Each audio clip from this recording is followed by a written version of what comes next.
I saw the call for the conference as an invitation to go back to the work of Dewey, because, of course, Dewey's connection with democracy is so well demonstrated in his published work. And so therefore I'm going to talk about his concept of an educative experience. An educative experience is one that, as he puts it, arouses curiosity, strengthens initiative, and sets up desires and purposes that are sufficiently intense to carry a person over dead places in the future. An unusual way of putting it.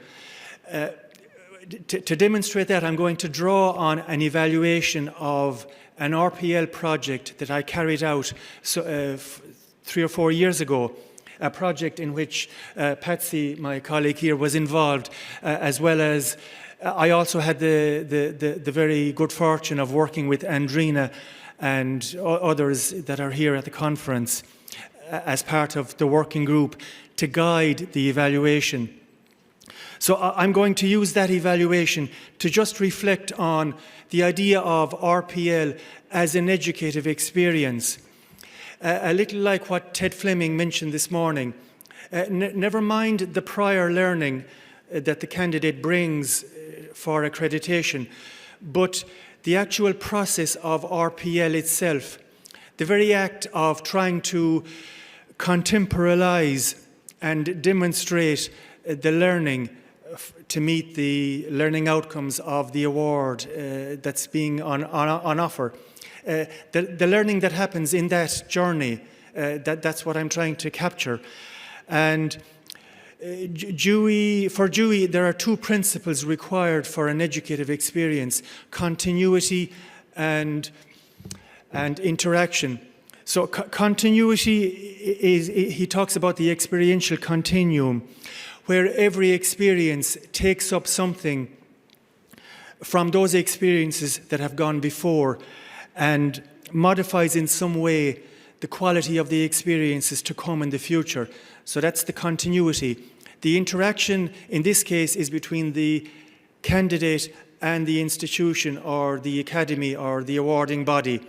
And the adaptability in that interaction is the institution adapting to the needs of the individual, and is the individual learner adapting what they know and demonstrating what they know in a way that is intelligible and comprehensible.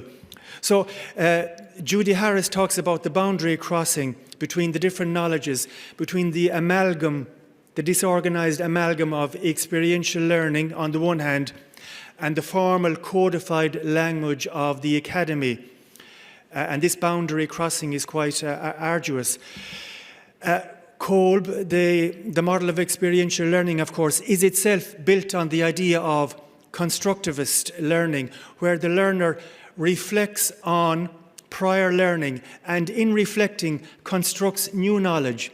So it's really all set up for us to demonstrate why RPL could be considered an educative experience. Solomon, going back to Ted Fleming's point this morning, Solomon uses the phrase recognition of current capability to emphasize that it's not enough to have the prior learning. You need to demonstrate that it's current and sufficiently universal as opposed to specific from a particular work situation. So I'll finish by just reflecting on the crucial role of the mentor in enabling the candidate to demonstrate that prior learning. And as I say, in doing so, in demonstrating the prior learning, that very act, the act of documenting the learning, provides the basis for constructing new knowledge. So I leave it there. Thank you very much.